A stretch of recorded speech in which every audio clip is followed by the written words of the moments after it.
of applause for actor, author William B. Davis.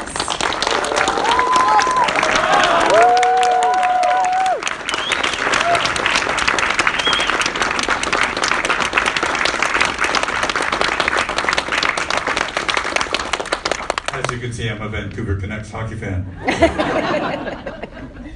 It's a good disguise for Montreal, though. Like, we have no idea. They made this sweater for me, and because I said I was been a Habs fan since I was 10, and they put a number 18 on the back, and I said, "Oh, that's Serge Savard's number." They said, "Oh, you are a Habs fan." Well, by a quick round of applause, who was at the X-Files event last night? Yeah. Oh, darn, now I can't use the same jokes. I have to find a whole new repertoire. Okay. Okay, we'll work on it. It's fine. Yeah, Great that's material here. But it was improv. Let's just turn this into an improv section. Okay. Yeah. And can we get a suggestion for a TV series? What about The Syndicate? Oh, yeah. Oh, okay. With the old men and their champion. I don't want to. Okay, and now a piece of fruit. Is there an X-Files fruit? Anyways, how are you enjoying Montreal? Well, I know Montreal quite well, although I haven't been here recently because I lived here in the late 60s. I was director of the English section of the National Theatre School. Oh, wow. We're just around the corner at 407 Saint Laurent Boulevard. Not that, God knows what's there now, but and then I was several years. I was in Bishop's University on the faculty, and I ran a theatre called Festival Lennoxville in Lennoxville, Quebec, in the 70s. So. Oh, that's wonderful. Well, it must be exciting that they've almost finished the construction they started when you were last here. Well, that's interesting, exactly, because I came in 1966, which was the year before Expo 67, so there was construction everywhere, and people said, you know, it's going to be a lovely city when it's finished. So I come back, I'm still waiting. We just stuck a couple flowers in the potholes, and we're like, this is good. No, it's good. That's good. Anyways, the microphone is set up right over there, so if you do want to ask your questions, feel free. I don't want to hog our wonderful guests, but you have a book. Yes. Before we get into X-Files. Yes, let me talk about this for a minute. It's a book I wrote, it's fairly recent, it was 2011 it came out. It's called Where There's Smoke, ... And it's a story of my life. It runs through a number of different periods. Early kind of Canadian theatre, some British theatre when I worked for Olivier and Maggie Smith in that era, and then ends up with a whole section on the X-Files and stories I probably should never have written. So it's available at my table this afternoon, autographed for $60, or you can buy it unautographed from Amazon for a little bit less.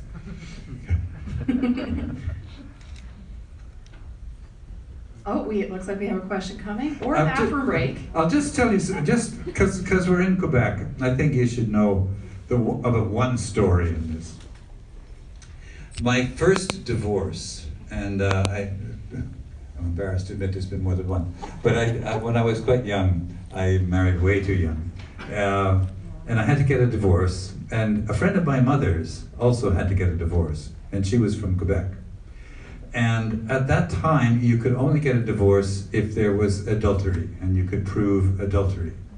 But of course, adultery is always secret, so you could never really prove adultery. You had to fake adultery. You talk about fake news, but anyway, there's a very fascinating story of how we had to construct this, because for her to get a divorce in Quebec, it had to go through the Senate.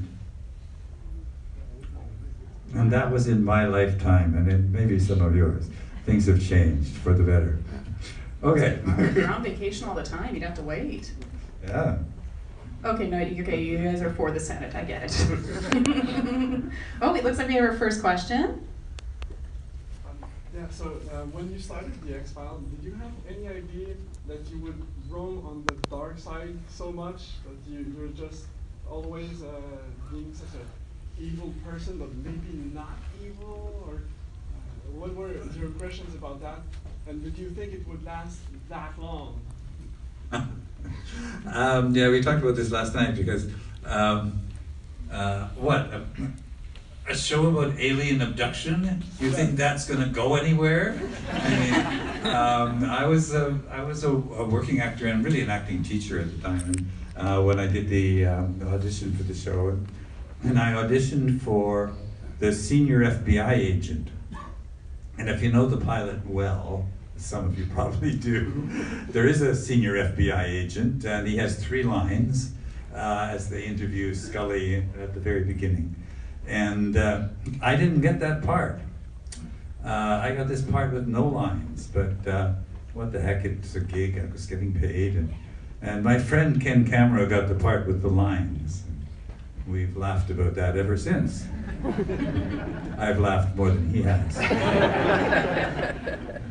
But to answer your question a little more directly, I suspected that the character had a dark side. That seemed pretty evident. But I had no idea the show would be a big success.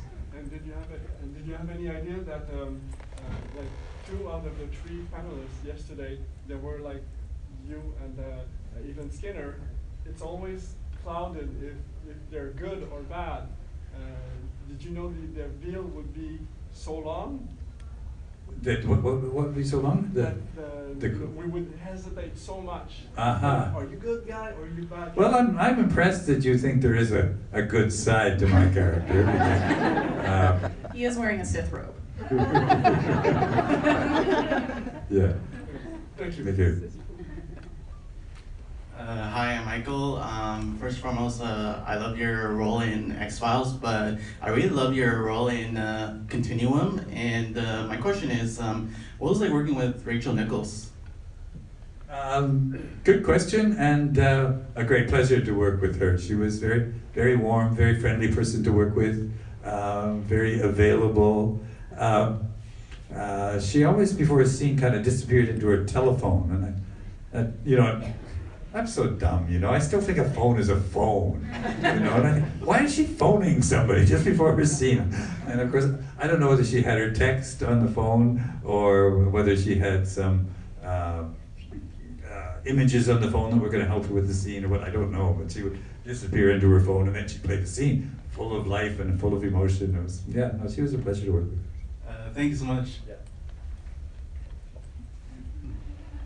Hi, my question is just about the cigarette smoking man. Previously, he actually wanted to retire in one of the older episodes. He wanted to write a book, tried to get it published. I don't know if you remember that. Oh, I remember that episode well, yes.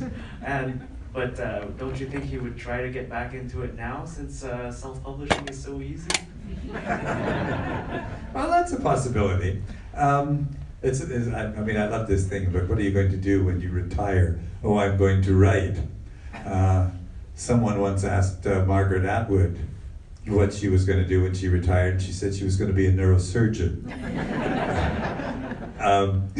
So writing doesn't come that easily, generally. I mean, it is a skill. But as for whether the smoking man even was interested in writing is a challenging question. That's a very interesting episode, Musings of a Cigarette Smoking Man. When I first saw the script, I was, well, I'll be blunt, I was horrified. I thought, what?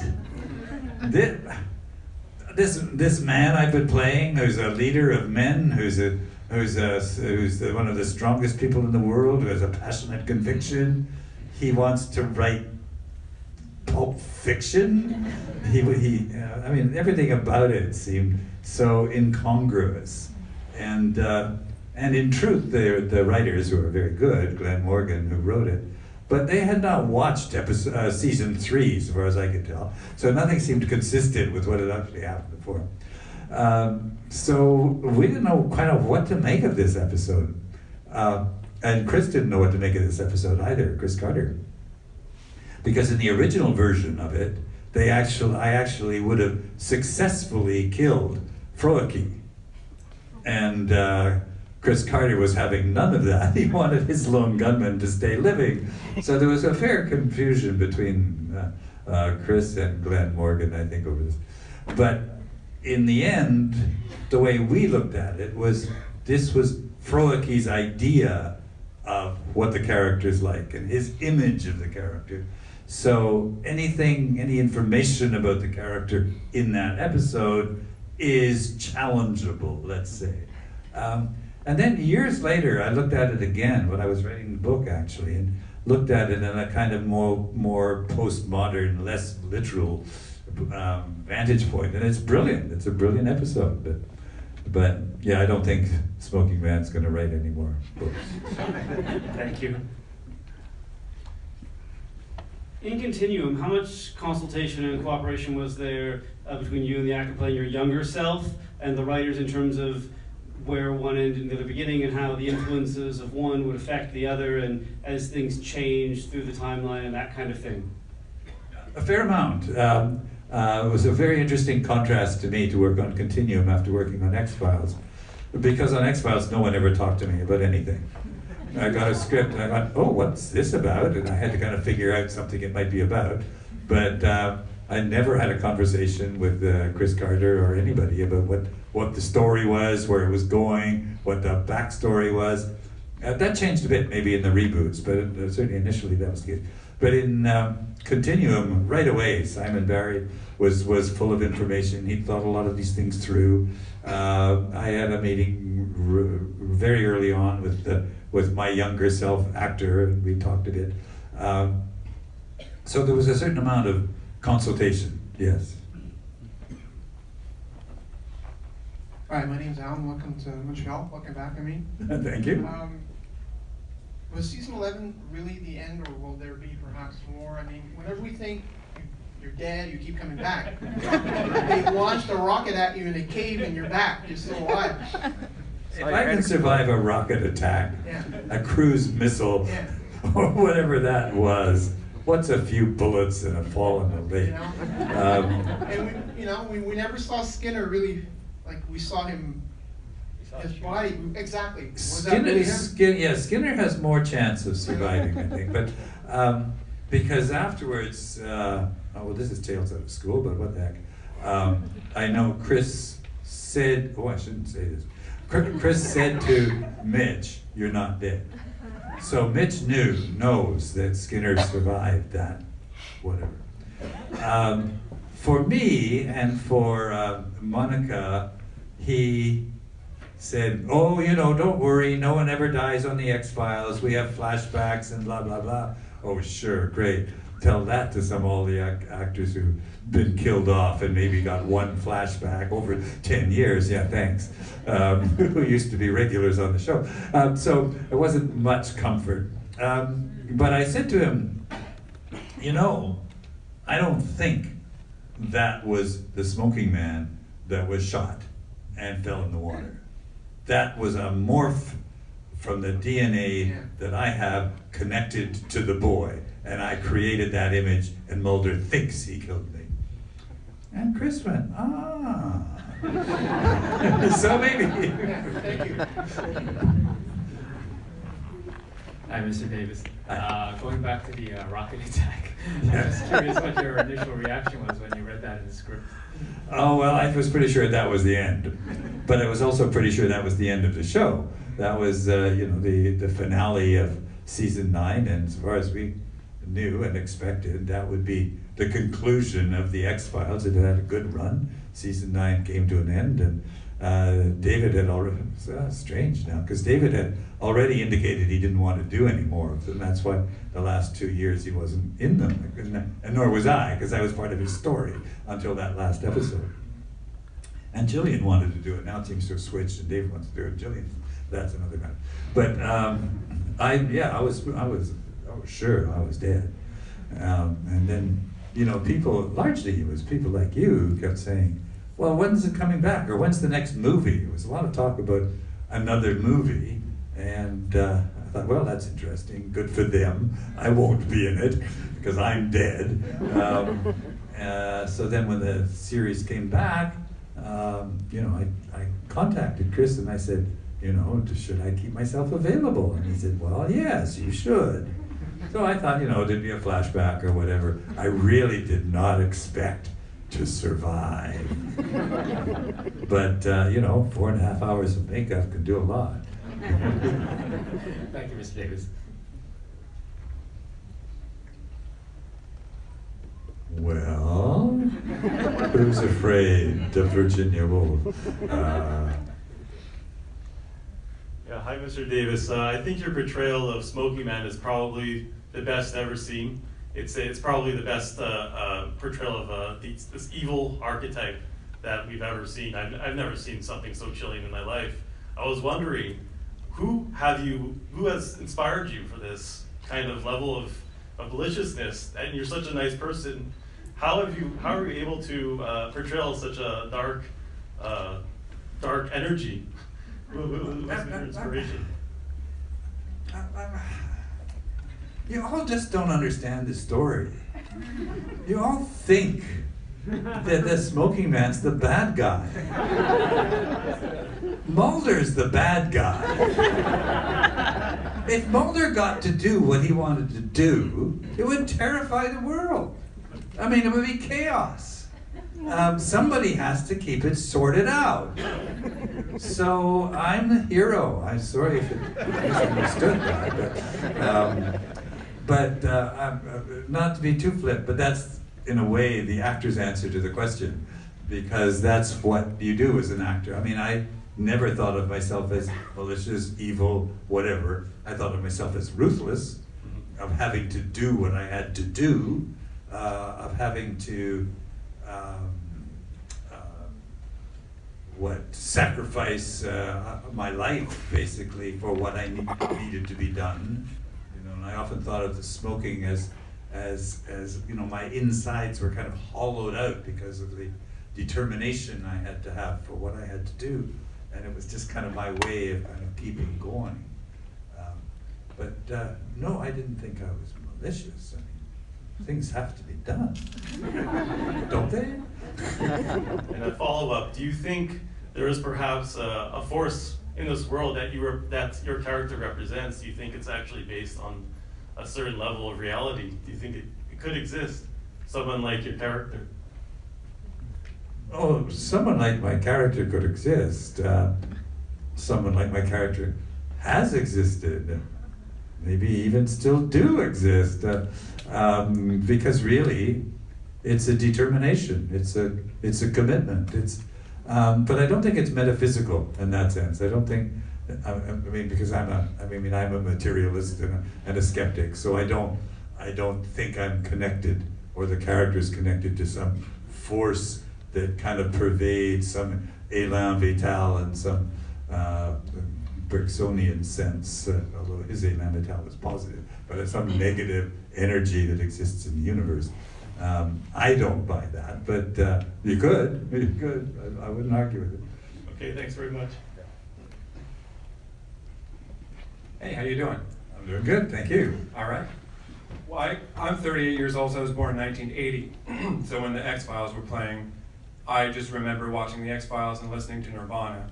And the 90s was such a powerful time for music. My question's not so much about the X-Files as much as it is about what kind of music are you into, and what kind of music do you listen to?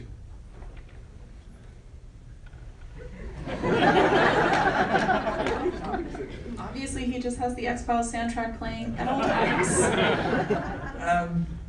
Yeah, but mostly my interests in music are classical, operatic. I'm not really up to speed on popular music, and people give me names of bands, and I go, what? Who's that? I don't know. There are certain eras I know quite well. I know popular music from the 50s quite well. I know late 60s, early 70s, but kind of after that, it's all a blur. Thanks for your answer. Two quick ones. Did you, in real life, did you ever thought about quitting smoking and said, well, no, it's in my contract with the X-Files, I can't? Well, we're backwards on that because I had quit smoking long before I did the X-Files.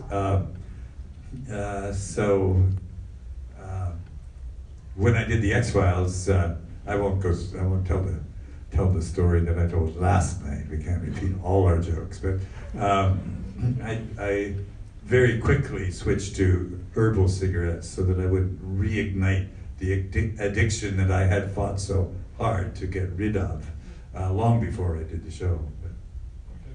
Okay. And second question, could you tell us a funny anecdote that happened on the set that you may not have told yesterday? David and Mitch aren't here, so really, we can say anything. I'm never very good at funny anecdotes. They never, I mean, Pranks. and I'm very opposed to pranks. I know people play them, and people have played them on me, and they played them on me when I'm on stage, and I'm not very comfortable with that. I'm not a serious artist. I don't. So I don't actually no. I don't have a good answer for that question. It's part of my weakness as a panelist that I haven't collected a few of those, because I get that question a lot, and I really should be more prepared for it. As the center of all the conspiracies, you should play more pranks, you know? Yes, good plan. Okay, I'll make it out. My question is, do you have any stories on David Duchovny and Gillian Anderson? I don't know if that's appropriate. I know the answer. Buy my book. Since you can't answer the question, but I have another question. What is your favorite X-File moment? Like your favorite, like any kind of moment, like funny or amazing moment, like on set or in like the show? The most amazing moment for me, connected to the show, was actually to do with a convention like this, where I met the woman that I'm happily married to. Thanks so much. Hi, I have a couple of theater questions, because I know you have extensive background in theater. Because I've done a little bit of community theater back when I was very young in rural Nova Scotia, and I was just wondering, as my first question, what would be the first lesson that you learned that sort of stood out in your mind? Because we all had to go through it. You had to learn your lines and learn how the stage works and everything works. But I think everyone goes through a certain period where they learn a lesson where it sort of dawns on them that, you know, you got to do things a certain way or something. I'm just wondering if you can recall that. Wow, that's an interesting question, because you know I've been a student of acting and an actor and an acting teacher for a long time, with a lot of different experiences, and I was fortunate when I was young to actually work with, as a young actor with older actors and learn by osmosis, which helps, but. I remember thinking a couple of things. I remember thinking I was pretty hot stuff when I was playing Summer and Smoke when I was an undergraduate. And I would come off stage and my back was so tight because I'd been so involved. I thought I was so, and then when I went to theater school and they said, no, that's all just tension. You need to find how you are relaxed with your artistic creation, and that was an eye-opener. But one that sort of, it's almost, I don't want to say magical because I just said I was a materialist and a skeptic, so nothing magical could have happened. But I remember one day, I was just in a class, and I just dropped in. I don't know how I did that, but just all of a sudden I dropped in. I was actually in the scene. And I was actually listening, and I was actually reacting and feeling I was engaged in the scene. I wasn't watching myself play the scene, I wasn't directing myself, I was just there. And somehow that stayed with me. I seem to be able to do that quite often. And that's just a kind of trick of my mind, I guess. Interesting. Okay, and I guess my second question then would be, out of all the theater experiences you've done, whether as an actor or as a director, what would be the one that stands out most in your mind as the most memorable, is meaning the most to you, is having sort of the most impact? I don't want to be glib and say what we always say when you ask that question is, my next show. That's difficult too. I mean, I had an amazing experience as an assistant director years ago on a production at the National Theatre of Great Britain, a production of Miss Julie with Albert Finney and Maggie Smith. And just watching them work was extraordinary. And I remember watching Finney. They'd spent a lot of time talking, blah, blah, blah, blah. But finally the director got them up to play a scene a couple of times. And Finney always seemed, I could swear, he's just making it up. He's just, he's just improvising this. But then I'd look at the script and no, he was word perfect. You know, so that was pretty impressive. Okay, thank you very much.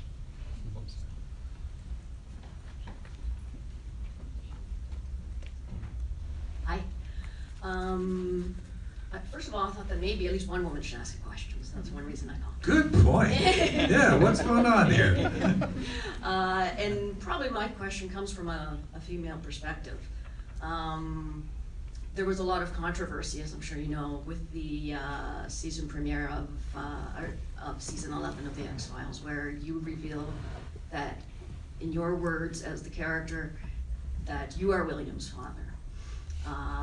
And there was much controversy, especially it seems amongst female fans, about what did that mean in sort of the context of rape culture and things like that. And I'm just wondering what your interpretation was of that revelation and how you understood it. That's a very difficult question. Wow. It's funny because, you know, I didn't really think too much about the cultural significance at the time. I mean, I just thought it was a great line. You know, I'm his father, whatever the line was, and what that would do to Skinner when I said it. You know, so I was kind of more interested in that aspect than really kind of reviewing, you know, what might have happened in that episode during the episode of Anami. But and I think I'm not even sure how Chris imagined it, but I know when that came out, that sensitivity came out, that there was certainly some attempt to be more careful with that than perhaps we had been. Perhaps we'd been a little insensitive, just kind of jumping into that, and so that there was more development of the idea that it was some kind of scientific experiment and that it wasn't really a rape culture, blah blah blah, blah, or just more clarity around that. So it was a delicate situation. Yeah. Thank you.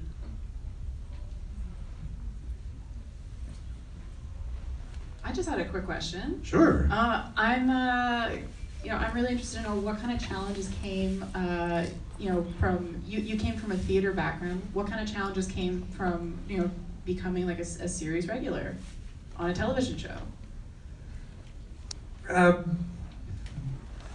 It's a different world. It's definitely a different world. I'd done quite a lot of film and television before we actually did settled on it. X-Files, before X-Files kind of caught on, and I ended up doing a lot. It was the first time I'd really done a lot of work on one show. Mm-hmm. It's very different coming in for episode or two. We're very versus... used to being day players or even guest stars, but to actually be a series regular, and you see the same people that you come in every time, and it's great. It's great. You build a comfort. We have some of the same directors, some of the same DOPs, and that gives you a lot of kind of reassurance. And as an actor, I found I got a lot of mileage from doing it, and that was very helpful to me in my development as an actor. Thank you.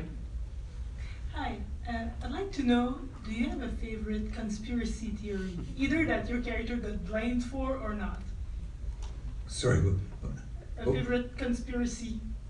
Because there's lots of conspiracies that apparently were the cigarette smoking man, but there's still some that you haven't been blamed for. Oh, the conspiracies that I haven't been blamed for, that are actually out there. There is, yes, there is. The Koch brothers. the climate science denialism conspiracy.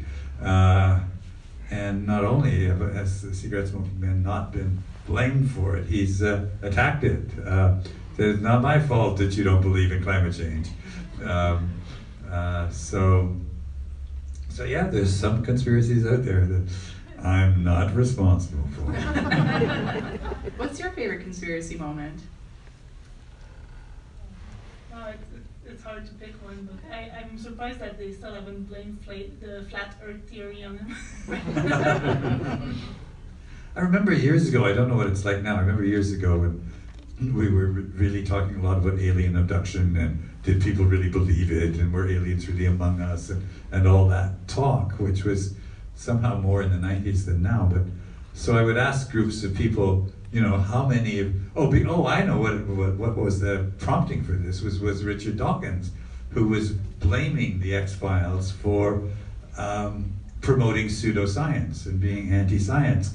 And as someone who's not in favor of pseudoscience and as a pro-science person, when Dawkins started his campaign against the X-Files, I was put in a kind of difficult position, because if he's right, then really it's morally reprehensible of me to act in this movie, in this TV series, because I am damaging the culture.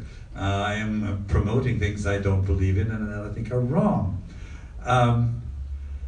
But I found a way around it, if you like, because Dawkins always says it depends on the evidence. Where is the evidence? And so my question to Dawkins, and I never asked him directly, but is, where is your evidence that the show is promoting pseudoscience? Yes, it's a lot about pseudoscience and aliens and alien abductions, but what's your evidence that it causes people to believe that? And as it happens, many skeptics are fans of the show and so on. But I would ask a group like this, I would say, you know, how many of you people believe that there are aliens among us? Or how many of you believe that there are alien abductions? A few hands would go up, maybe half the hands would go up. And I would say, well, how many of you believe in government conspiracies? Every hand would go up. So I don't know. Thank you.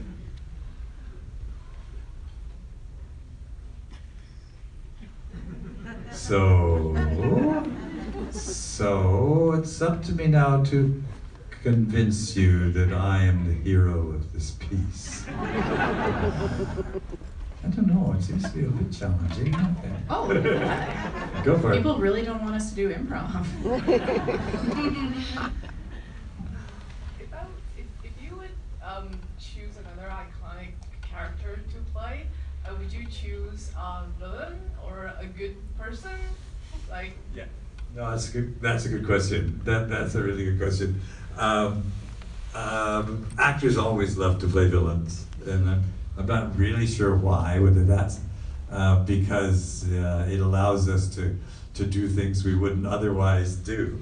I mean, one of the things with an actor, you do what you wouldn't do, but you do it the way you would do it if you actually did do it. Sometimes it's easier to, I'll get that around. But I would, I wouldn't mind playing a nice guy, you know. Well, I think my next lead role should be, you know, a romantic 20s, you know, sort of Romeo maybe. because whenever I saw Smokey Man, I always expect that he will turn out to be good. Eventually, he's like the ultimate good person.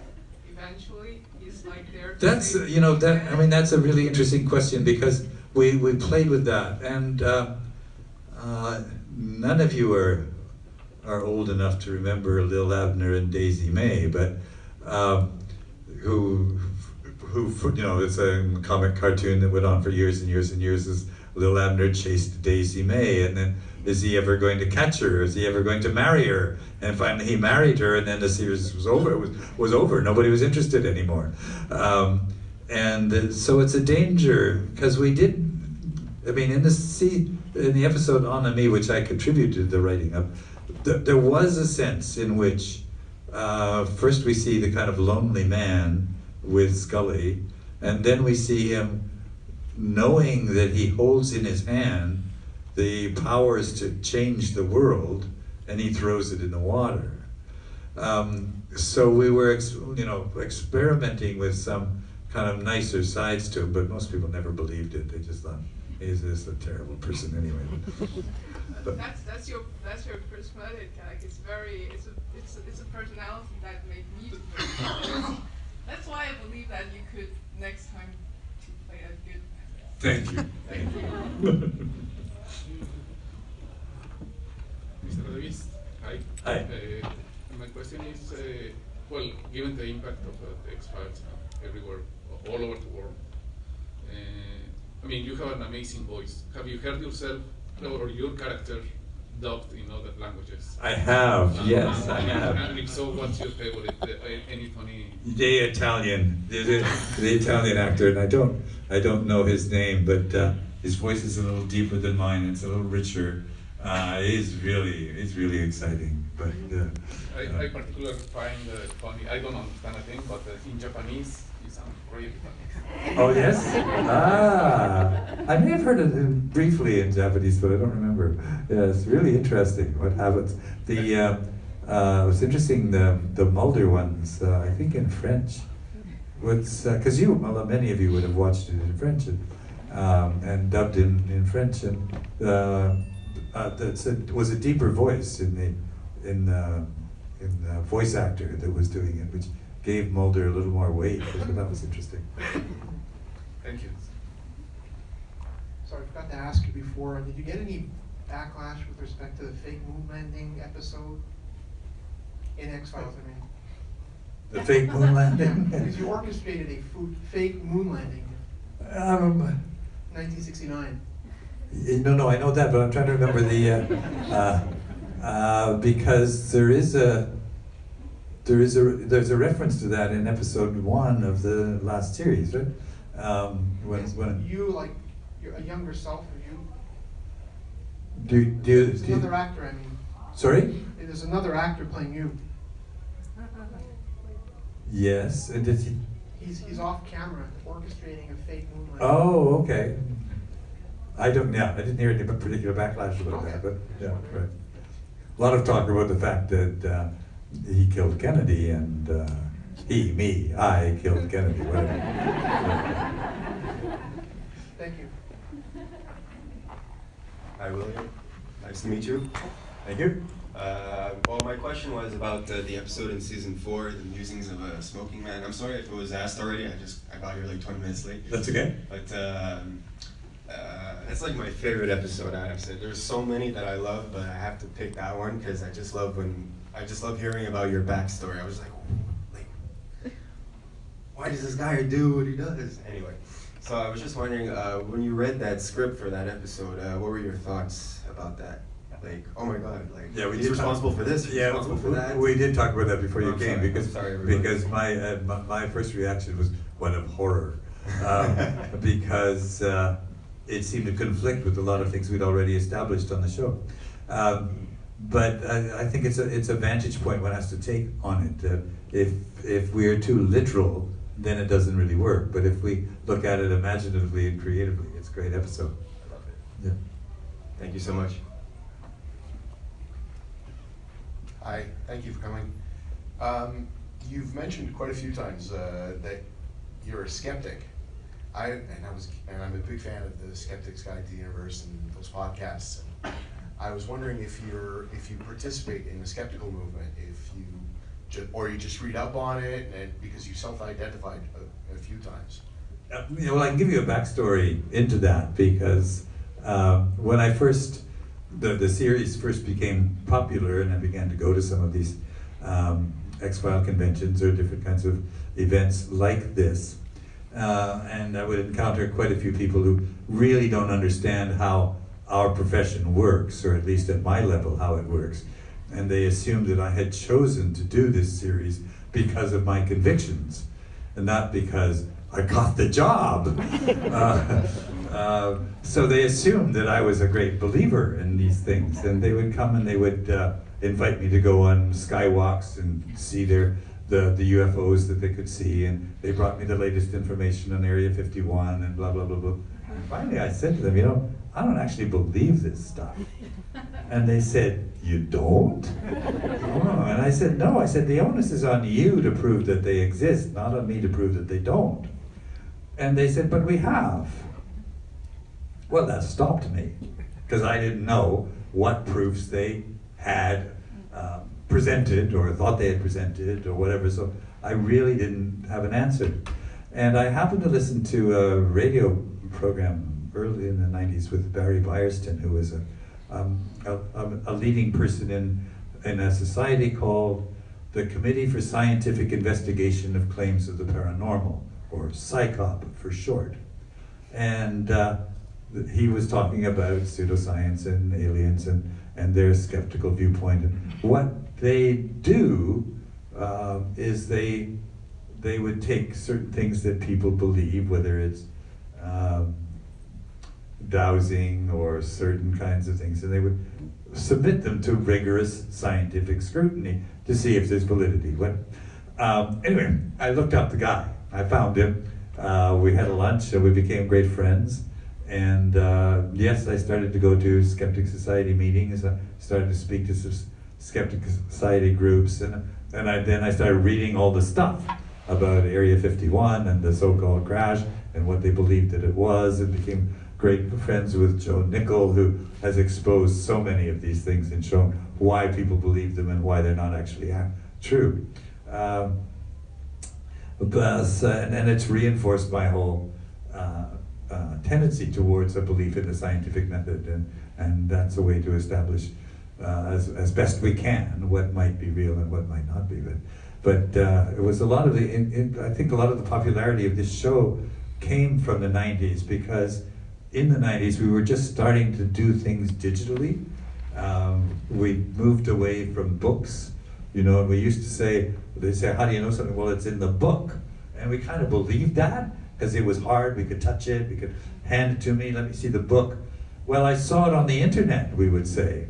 And in the 90s, well, what did that mean? Because when I looked up at the internet disappeared, it didn't last, it was very ephemeral. And I think we began to really question, you know, what's real and what isn't real in a certain way. And the X-Files just hit on that zeitgeist, what's real and what's not real. Be interesting now, because to take it another way you could take it, because the whole fake news thing was a little bit different, because the idea with the fake news is they know what's true but they're not presenting it. But in the 90s it's, we think this is true, well we think this is true, and blah blah blah. Thank you very much. Yeah, we have just time for one more question, I think, because we're coming to the end, unfortunately. Great. Glad to have you here. Like the shirt. If Chris came to you and said, season 12, we want to do a show on your backstory, another show, and you had like carte blanche, what would you do? That would be fun, wow. I might need to think about that. What a perfect final question. Yeah. Well, we kind of hinted at some of those things. We did an episode years ago where it was actually set in the 70s. And it was so stupid, because we did a lot of scenes and we were playing our younger selves, and we were playing them. But eventually they had to cut almost all of it, because the wigs were not convincing. And the wigs were not convincing because they rented them and they weren't allowed to cut them. I mean, God, talk about like bad money after good, but anyway. But it's really interesting to explore the idealism, the desire to do what's right, to really do something to solve the crises of the world. That I think I was the character was a rabble rouser and a leader and dedicated to some solutions. But then as one confronted the aliens and what the aliens demanded and the compromises that had to be made, how this eventually ate the inside of the character, became what it became. Yeah. But I hope he does that. What a good idea. So you have a lot of stuff that was just not. You could do like another episode if you. Yeah. The stuff that was. Yeah. So lost in X-Files. Yeah. Yeah. Great. Okay, well, thank you guys so much. A big round of applause for Mr. William B. Davis. Thank you. Pleasure talking to you. He's going to be in his booth signing autographs right after this, so please come say hello. He's got his book for sale. I have the book, and I don't want to have to carry these back to Canada, back to Vancouver, so come and buy a book too. See you soon.